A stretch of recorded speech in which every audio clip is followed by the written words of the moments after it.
An atheist, if asked, "Who made you?" will answer, well, nobody, nothing. We, as a creation, are the result of the Big Bang, which brought the universe into existence, and we are the result of evolution, which brought life into existence and the diversity of life as we know it. That is the atheist answer. But does that answer make sense? I would submit that it does not, and here is the evidence. To begin with, let's look at the Big Bang. First of all, let's understand that the Islamic religion does not have any problem with the Big Bang. Islamic religion does not deny that the Big Bang happened. The Islamic religion, however, teaches that the Big Bang was under the control of the Creator. Now, which makes more sense? For us to believe that it was a random event, or that it was under the control of the Creator?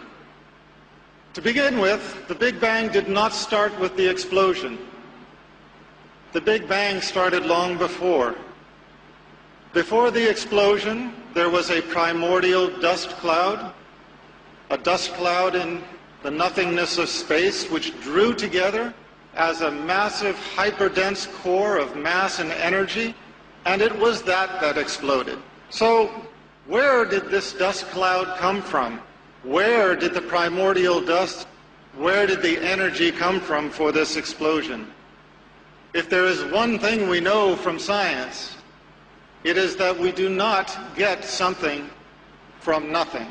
In the explosion, it was the greatest explosion in the history of our universe. It blew everything outward to the universe as we have it today, which is expanding as we know it. And yet we are to believe that this supposedly random event resulted in the perfection of the universe as we know it, whereas any other explosion results in destruction and chaos.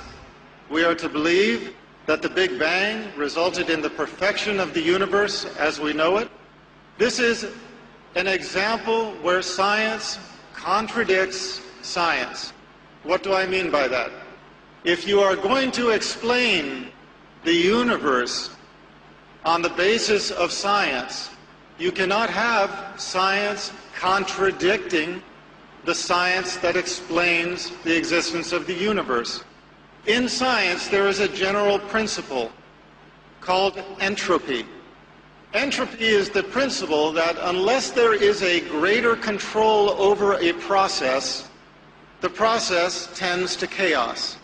Now let's put it into real-world terms.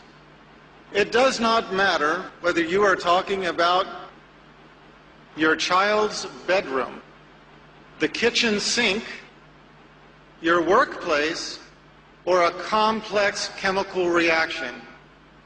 If it is not under control, it generates into chaos.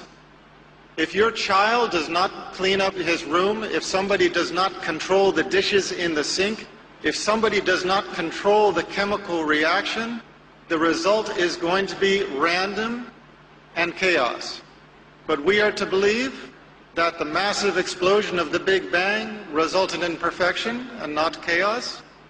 This is an example where science contradicts science. In the same way, when the atheists explain our existence as living beings, they use the example of evolution, natural selection. First, there was a single-cell organism. From the single-cell organism evolved all of life as we know it. But you know, if there's one thing that we know from our lives, it is that if you look at something, you know where it came from. If you look at a painting, you know that there was a painter. If you look at a sculpture, you know that there was a sculptor. If you look at a building, you know that there was an architect and a construction company. And yet we are to look at creation and think that there is not a creator. This is the proposal. The proposal of the atheist is that we evolved by natural selection with the absence of a creator. But I have a question for those who put forward this theory. Natural selection can explain a lot of things. It can explain the diversity of species. It can explain the fossil record. It can explain where the dinosaurs came from and where they went to. But how can you explain where the soul came from? If you believe in the existence of a human soul, how can you explain this as having evolved? For that matter, how can you explain life as having evolved? And what do I mean by life? I mean the power that gives a body, once assembled, to live. We have reached a point in science where we can transplant virtually every organ of the body. We can make a Frankenstein if we so desire. But not all of the world's scientists over the history of mankind, if you brought them all together, cannot make them live. We cannot even make the wing of a gnat in the perfection that it has been made by our Creator. And we cannot give a body life. That is why, once dead, medicine is not able to revive a dead person, even when their organs are still functioning. So, the explanation that we developed from natural selection is another example where science contradicts science. We have the example of millions of years of evolution or natural selection, and the proposal is that everything in our existence, if we don't have some control over it to keep it in order, everything degenerates into chaos, except for the Big Bang and except for evolution. Those two things, just by themselves, they tended toward perfection. Well, there are some people who accept that explanation, but I submit to you that it is not of those who are enlightened, it is not of those who have open minds or open hearts who accept that explanation. The Arabs have a story that they like to tell. A Bedouin is traveling in the desert. He comes upon an oasis, and in the oasis there is a perfect palace. Now, there are no building materials around. He finds another nomad and he asks him, "Where did this palace come from?" And the nomad said, "Oh, subhanallah, glory to be our Creator, you would not believe where it came from. First, the wind blew so hard that it shaped the rocks into perfect cubes with square edges. And it tumbled the rocks over the desert until they all fell together in the shape of this palace, in perfect assortment.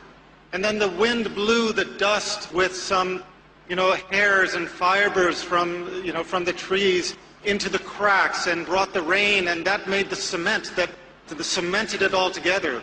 And then lightning strikes blasted the sand into sheets of glass and blew the sheets of glass into the windows.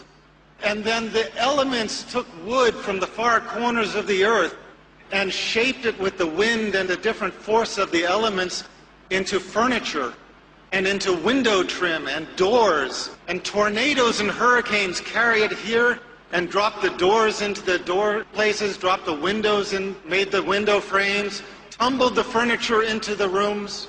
These strong winds took the fibers out of the backs of our sheep, wove them together into tapestries and carpets, and coated the floors with it.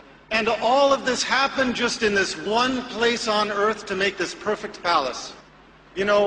When we begin thinking about it, we cannot help but roll our eyes and realize, come on, this guy is crazy. This is impossible.